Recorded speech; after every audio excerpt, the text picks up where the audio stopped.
Selamat datang di channel Indah Kirana, channel tentang alur cerita anime Donghua. Yang suka dengan alur ceritanya, jangan lupa subscribe ya guys, biar gak ketinggalan alur cerita menarik selanjutnya. Tanpa banyak bicara lagi, mari dengarkan alur ceritanya. Semoga terhibur. Bab ke-307. Apa? Xiaoyan sedikit terkejut. Dia tidak menyangka formasi Muhan begitu menakutkan. Segel dewa kuno miliknya ternyata tidak dapat mendekatinya. Bocah. Apakah kau pikir kau dapat menghancurkan formasi King Kungku dengan teknik do milikmu ini? Pergilah. Muhan tertawa dingin ketika dia merasakan keterkejutan Xiaoyan di belakangnya. Tubuhnya bergetar dan kekuatan besar mendorong Xiaoyan mundur sejauh 100 kaki. Muhan berbalik dan menyerang Xiaoyan. Muhan saat ini dilindungi oleh formasi King Kung. Teknik do biasa milik Xiaoyan bahkan tidak dapat menyentuhnya. Di sisi lain, formasi King Kung miliknya mampu menekan Xiaoyan dengan cara yang paling ganas dan sombong. Cekah, kupikir kau sangat mampu. Ternyata kau hanya mampu berlari sedikit lebih cepat. Kecepatan bukanlah kunci kemenangan dalam pertempuran. Hanya kekuatan yang dapat mendominasi pertempuran. Muhan berteriak dengan jijik. Dia benar-benar lupa sikap serius yang dia miliki terhadap Xiaoyan sebelumnya. Xiaoyan menyipitkan matanya. Matanya yang hitam pekat menatap Muhan. Hatinya serius. Setelah tabrakan sebelumnya, Xiaoyan memiliki pemahaman kasar tentang formasi King Kung milik Muhan. Pertahanan formasi King Kung sangat menakutkan. Meskipun tidak dapat menjebak lawan seperti formasi segel dewa, itu dapat meningkatkan pertahanan seseorang beberapa kali lipat. Segel dewa kuno milik Xiaoyan bahkan tidak memiliki kemampuan untuk mengaktifkan formasi King Kung. Dari sini, orang dapat melihat betapa menakutkannya formasi King Kung. Xiaoyan mengerutkan kening saat dia melihat Muhan menyerbu ke arahnya. Jika dia tidak bisa menghancurkan formasi King Kung, dia tidak akan bisa menyerang. Jika dia ingin melukai Muhan dengan serius, dia harus mendekatinya. Karena aku tidak bisa menghancurkan pertahananmu dari luar, aku akan mencoba dari dalam. Mata Xiaoyan mengeras saat dia berkata pelan dalam hatinya. Pada saat berikutnya, tepat saat Muhan hendak mencapai Xiaoyan, kaki Xiaoyan bergerak. Dia langsung mengeksekusi langkah pemusnahan langit. Angin bertiup dan awan melonjak. Xiaoyan sekali lagi menghilang. Bocah, apakah kamu hanya tahu cara bersembunyi? Meskipun kecepatan Muhan tidak lambat, dia tetap meleset. Segera, dia tidak bisa menahan diri untuk tidak mengutuk. Mendengar kata-kata itu, Xiaoyan mencibir dalam hatinya. Adalah satu hal bagi seorang kaisar setengah bela diri bintang 9 untuk menggertak seorang kaisar setengah bela diri bintang 3 sepertiku. Namun, kamu sebenarnya mencoba memanfaatkan senioritasmu. Jika aku tidak menghindar, mungkinkah aku hanya berdiri di sana dan membiarkanmu memukulku? Kata-kata Muhan tidak hanya membuat Xiaoyan mencibir, tetapi kaisar setengah bela diri lainnya juga tanpa sadar mengeluarkan gelombang tawa mengejek. Ini menyebabkan wajah Muhan langsung berubah menjadi hijau dan putih, membuatnya tampak sangat jelek. Tubuhnya yang kekar seperti sepotong ruang kosong. Wajahnya muram saat dia tetap diam. Sekarang, memanfaatkan kesempatan itu, Xiaoyan menjerit keras di dalam hatinya dengan sebuah pikiran. Lengan kanannya sekali lagi ditutupi oleh sisik naga ungu emas. Dia mengepalkan cakar naganya yang besar dengan erat dan Doki dengan cepat berkumpul di telapak tangannya. Tubuhnya berkedip dan muncul di depan Muhan. Sebelum yang terakhir bisa bereaksi, sebuah pukulan berat dengan aura yang ganas menghantam dengan keras ke dalam kingkung arai yang melindungi Muhan. Ledakan oktan, dentang, ketika pukulan itu mendarat. Tubuh Muhan sedikit bergoyang saat dia mundur 2 langkah. Di sisi lain, Xiaoyan terdorong mundur hampir 1000 kaki oleh kekuatan pantulan dari kingkong arai. Haha, bocah bajingan, kau benar-benar ingin menerobos pertahananku. Apa kau benar-benar berpikir itu mungkin? Kalau aku tidak mencoba, bagaimana aku akan tahu? Xiaoyan hanya tersenyum tipis menghadapi ejekan menghina dari Muhan. Matanya menyipit saat ia sekali lagi menyerang Muhan. Ledakan oktan, menghadapi serangan anti-inflamasi ini, wajah Muhan benar-benar menunjukkan ekspresi acuh tak acuh. Ia berdiri di tempat asalnya dan menunggu serangan Xiaoyan. Mata Xiaoyan tajam. Doki dengan cepat terkumpul di telapak tangannya dan pukulan lain dengan keras menghantam kingkung erai di permukaan tubuh Muhan. Dentang, suara renyah yang menyerupai dering bel bergema di udara. Ruang di sekitar tubuh Muhan mulai terdistorsi dengan cepat sebelum meledak dengan ledakan keras. Pada saat yang sama, tubuh Xiaoyan sekali lagi terdorong mundur hampir 1000 kaki. Namun, Xiao tubuh Yan baru saja berhenti ketika dia sekali lagi melangkah ke ruang kosong. Dia berulang kali menggunakan langkah kepunahan langit. Suara angin naik ke segala arah di dalam ruang gelap. Ledakan oktan Xiaoyan terus membombardir susunan kingkung. Di sisi lain,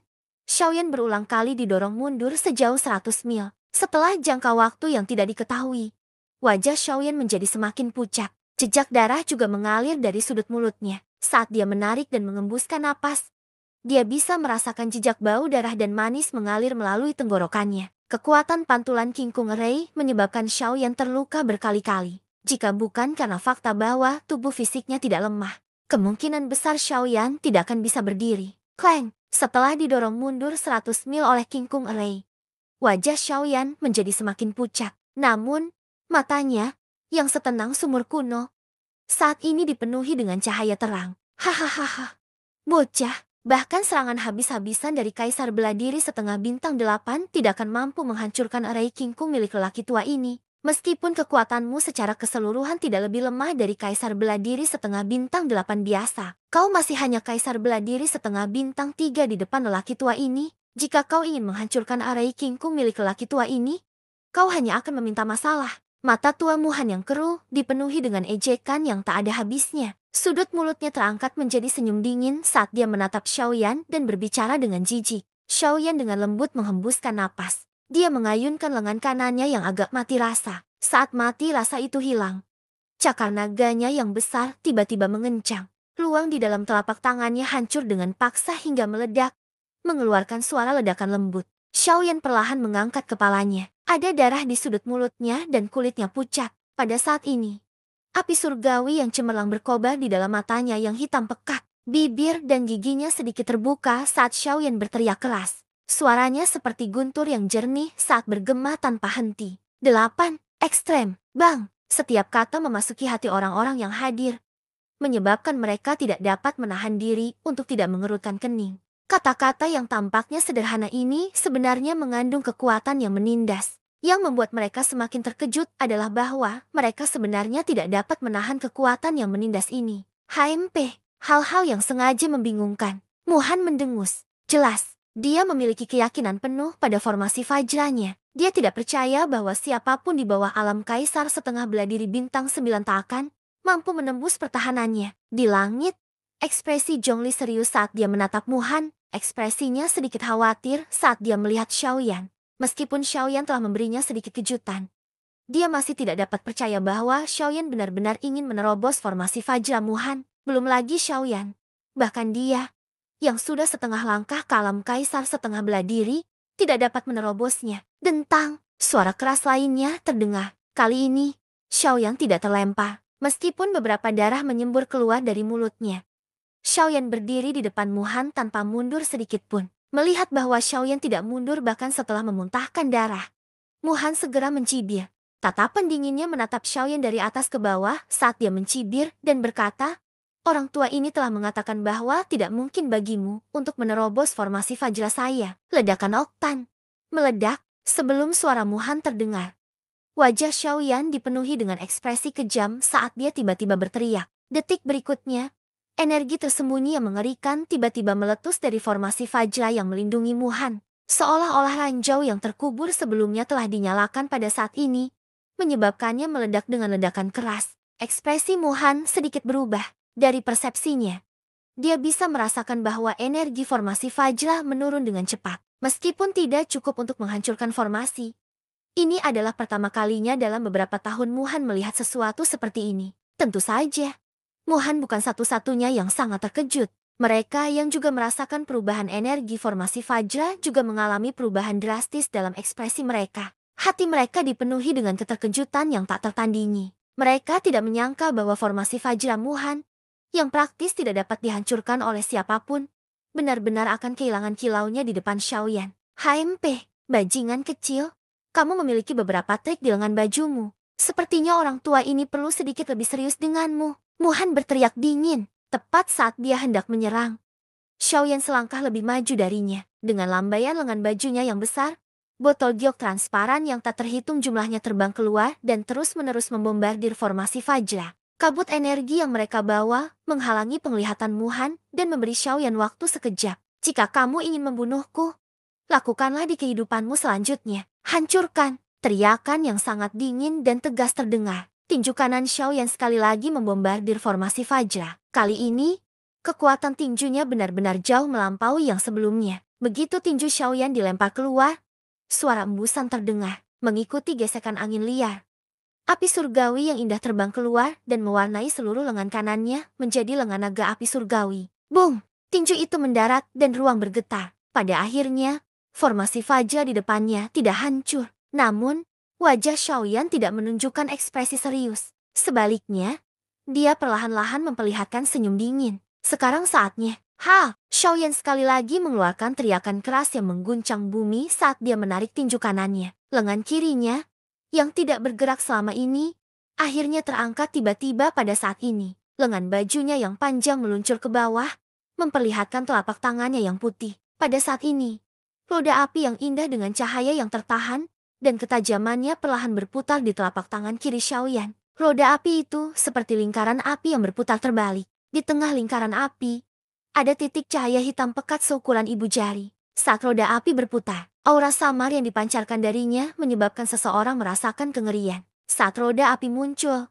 ekspresi semua orang di ruang ini langsung berubah. Sebelum mereka bisa pulih, telapak tangan kiri Xiao yang telah mengendalikan roda api dan dengan kejam mencetaknya pada formasi Fajra di depannya. Reinkarnasi Buddha yang marah. Hancur! Teriakan rendah lainnya terdengar. Sebelum roda api di tangan Xiao yang bisa meledak sepenuhnya, formasi Fajra yang telah dibentuk oleh formasi Fajra telah hancur dengan ledakan. Segera setelah itu, Muhan pulih dari keterkejutannya. Tepat saat dia menarik pandangannya dan fokus pada Xiaoyan, roda api aneh seukuran wastafel terbang ke arahnya. Begitu Muhan melihat roda api ini, ekspresinya berubah tiba-tiba. Perasaan yang diberikan roda api ini padanya benar-benar membuatnya merasakan kegelisahan yang dalam di lubuk hatinya. Ini adalah perasaan yang belum pernah dia rasakan, bahkan ketika dia menghadapi Kaisar setengah bintang 9. Namun, sebelum Muhan bisa pulih sepenuhnya, titik cahaya hitam pekat seukuran ibu jari di tengah roda api berkedip sedikit. Dengan pikiran dari Xiaoyan, pilar cahaya energi hitam pekat dengan diameter hampir 1000 kaki langsung melesat keluar dengan marah dan tanpa ampun membombardir tubuh Muhan. Bab ke-308. Pilar cahaya hitam pekat itu membumbung tinggi ke langit. Di bawah serangan yang menakutkan ini, bahkan seseorang seperti Muhan hanya bisa menggunakan seluruh kekuatannya untuk menghalanginya. Pada saat ketika Samsara Buddha marah benar-benar dilepaskan, pilar cahaya hitam pekat itu telah menelan tubuh Muhan. Kekuatan yang menakutkan itu membuat Muhan terbang sejauh 10.000 kaki. Pada saat ini, kekuatan penghancur Samsara Buddha marah dilepaskan sepenuhnya. Muhan, yang berada di dalam pilar cahaya hitam pekat itu, merasakan kekuatan sobek yang aneh datang dari seluruh tubuhnya. Hatinya sangat serius. Dia merasakan bahwa doki pada perisai doki yang baru saja dilepaskannya dengan cepat hancur. Selain itu, doki dengan cepat memudar dengan kecepatan yang terlihat oleh mata telanjang. Di depan benda ini, doki tampak sangat lemah.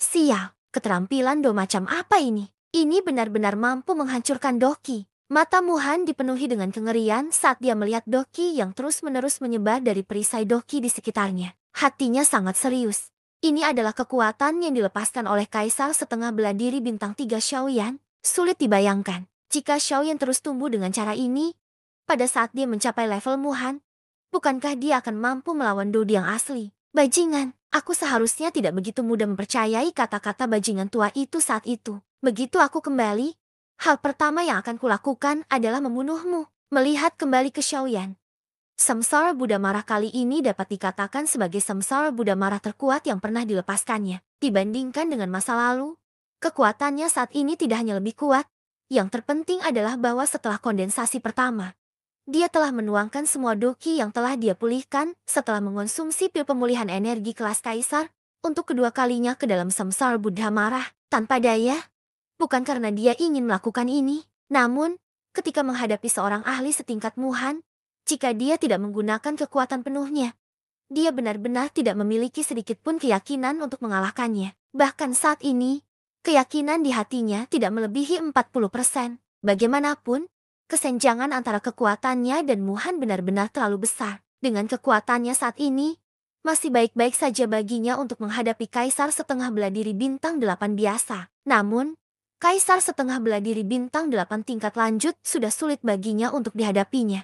Terlebih lagi, orang yang saat ini dia hadapi adalah Muhan. Bagaimana mungkin Kaisar setengah bela diri bintang 9 tingkat lanjut dapat dihadapi oleh doki biasa? Setelah melepaskan Samsara Buddha marah, aura Xiaoyan sekali lagi menjadi lemah. ekspresinya menjadi lebih pucat. Dia menatap ujung pilar cahaya hitam pekat itu dengan ekspresi serius. Dia mengerti bahwa bahkan Samsara Buddha marahnya, mustahil baginya untuk membunuh Muhan. Xiaoyan menelan pil obat tingkat di lainnya. Baru saat itulah ekspresinya berubah menjadi lebih baik. Matanya yang agak hilang melirik Zhongli. Pada saat ini, yang terakhir menatapnya dengan wajah tidak percaya. Mulutnya terbuka lebar, menunjukkan keterkejutan di dalam hatinya. Muhan sudah terkenal sejak lama di kota kuno yang liar. Dia memiliki status tinggi yang tidak dapat dilampaui oleh siapapun. Namun, dia benar-benar dikalahkan oleh seorang setengah kaisar bela diri bintang 3. Hal ini tidak hanya melukai harga diri Muhan, tetapi juga mengejutkan para penonton. Teknik gerakannya yang aneh memungkinkannya untuk menghindari teknik terkenal Muhan. Segel penekan jiwa. Dokinya yang menakutkan benar-benar mampu menghancurkan formasi King Kong yang bahkan seorang setengah kaisar bela diri bintang 9 akan merasa sulit untuk menghancurkannya. Kekuatan menakutkan macam apa yang terkandung dalam tubuh yang sangat lemah ini? Bahkan pada saat ini, setengah kaisar bela diri bintang 8 itu tidak percaya bahwa ini adalah seluruh kekuatan Xiaoyan. Xiaoyan masih jauh dari mencapai batasnya. Atau mungkin, dia memang tidak memiliki batas. Xiaoyan mengalihkan pandangannya ke arah Guli dan Cilin yang berada di dalam formasi perangkap dewa. Matanya yang tidak fokus menunjukkan ekspresi lemah. Guli dan Cilin secara alami dapat melihatnya dengan sekali pandang. Mereka segera mengerutkan kening. Mereka tahu bahwa Xiaoyan benar-benar anak panah di ujung penerbangannya. Yan Xiao, manfaatkan momen ini dan pergi. Tinggalkan tempat ini. Jangan khawatirkan kami. Saat ini, kau hanya perlu melindungi dirimu sendiri. Itu akan menjadi penghiburan terbesar bagi kami. Guli diam-diam mengirimkan suaranya kepada Xiaoyan.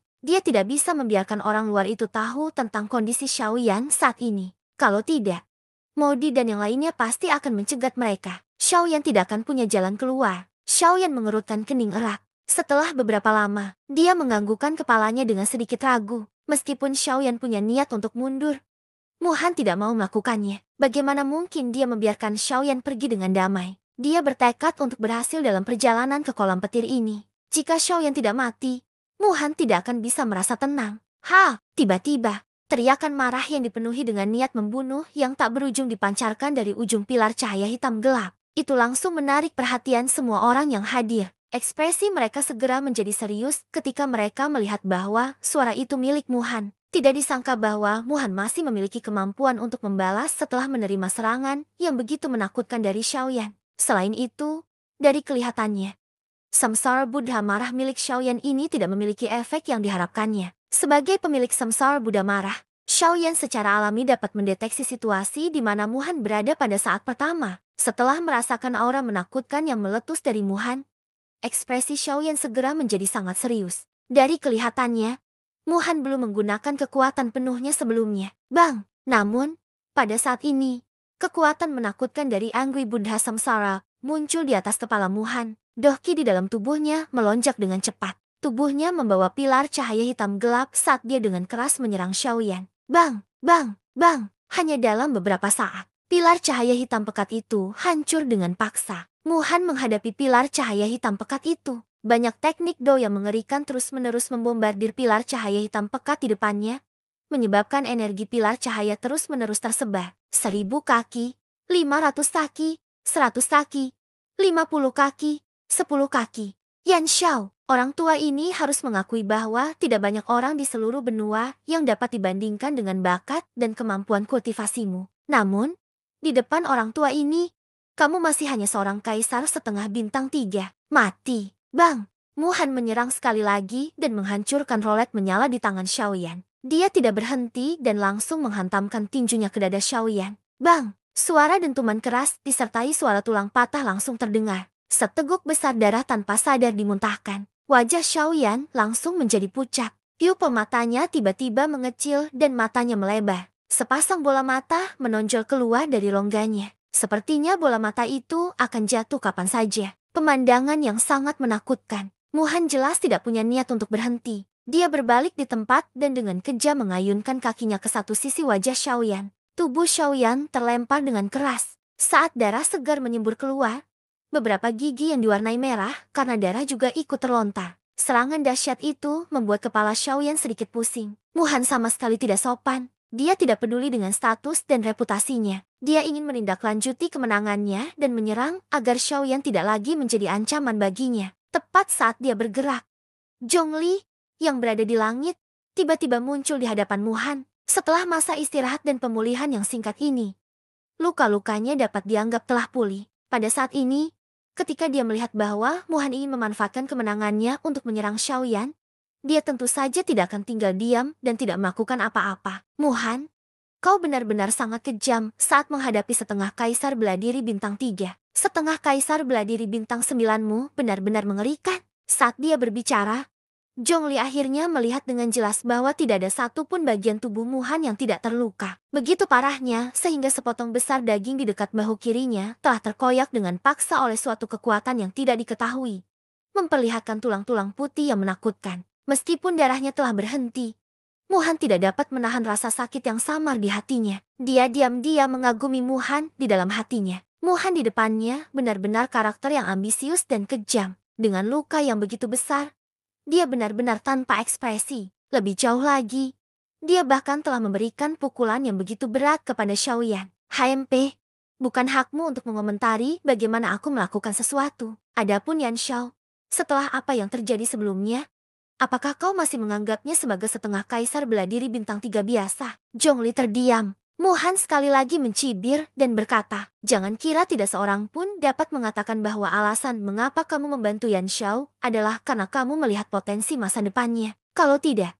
siapa yang akan berusaha keras untuk seseorang yang sama sekali tidak ada hubungannya denganmu? Ekspresi Zhongli tampak muram saat dia melihat Muhan di depannya. Meskipun penampilan Muhan saat ini sangat menyedihkan, auranya yang melonjak memberitahu Zhongli bahwa Muhan belum mencapai batasnya. Zhongli sama sekali bukan tandingan Muhan. Yan Xiao, cepat pergi. Aku akan membantumu menundanya. Kalau tidak, aku tidak akan bisa menghentikannya jika ini berlarut-larut terlalu lama. Tepat saat Xiaoyan tersadar, dia benar-benar mendengar teriakan tergesa-gesa Zhongli. Meskipun pikirannya masih agak tidak jelas, Xiaoyan masih bereaksi cepat. Dia mengangkat kepalanya dan melihat Muhan bergegas menuju Zhongli. Detik berikutnya, aura menakutkan dari keduanya meledak di langit. Xiaoyan dengan paksa menahan rasa sakit yang terpancar dari tubuhnya dan buru-buru meminum pil obat tingkat kaisar. Menggunakan sedikit doki yang tersisa di tubuhnya, tubuhnya bergerak dan dengan cepat terbang ke arah di mana tidak ada seorang pun di sekitarnya. Di sisi lain, Modi, yang melihat bahwa Xiaoyan sudah menjadi anak panah di ujung penerbangannya, langsung sangat gembira. Demi api surgawi Xiaoyan, dia telah menunggu hari ini untuk waktu yang sangat lama. Pada saat ini, dia akhirnya bertemu dengan Xiaoyan yang terluka parah. Bagaimana dia bisa dengan mudah melepaskan kesempatan ini? Gagah-gagah, mencoba lari? Aku akan melihat kemana kamu bisa lari. Tetap di sini. Teriakan tajam keluar dari mulut Modi. Dia mengabaikan Yan Bing, yang matanya tiba-tiba menjadi tajam. Tubuhnya bergerak dan menyerbu ke arah Xiaoyan. HMP, sampah. Jika Yan Xiao tidak terluka parah, kau bahkan tidak akan berani menatap matanya. Mata Yan Bing dipenuhi dengan penghinaan saat dia melihat Modi berlari ke arah Xiaoyan. Dia diam-diam mengejeknya dalam hatinya. Xiaoyan, yang baru saja akan pergi, mendengar teriakan dingin dari belakangnya. Dia berbalik dengan susah payah dan melihat bahwa Modi telah muncul kurang dari 500 kaki darinya. Tubuh Modi bergetar hebat dan api ular anggur hitam di pusaran tubuhnya melesat keluar dengan keras. Itu seperti gumpalan kabut hitam yang melilit tubuh Modi. Modi melambaikan tangannya dan api ular anggur hitam dengan cepat menyebar dan menggumpal menjadi cambuk api yang panjang. Dia mengayunkan cambuk panjang itu dan menyerang Xiaoyan dengan ganas. Xiaoyan menyipitkan matanya dan menatap tajam ke arah Modi yang sedang mendekatinya. Namun, dia tidak mundur setengah langkah pun. Api surgawi yang indah perlahan berkumpul jauh di dalam matanya yang hitam pekat. Tepat saat cambuk api itu hendak menyerang, suara angin yang menusuk terdengar dari kekosongan. Sebelum Modi sempat tersadar, dadanya ditusuk dengan kejam oleh telapak tangan hitam pekat yang setajam pisau baja. Bersambung ke bab selanjutnya.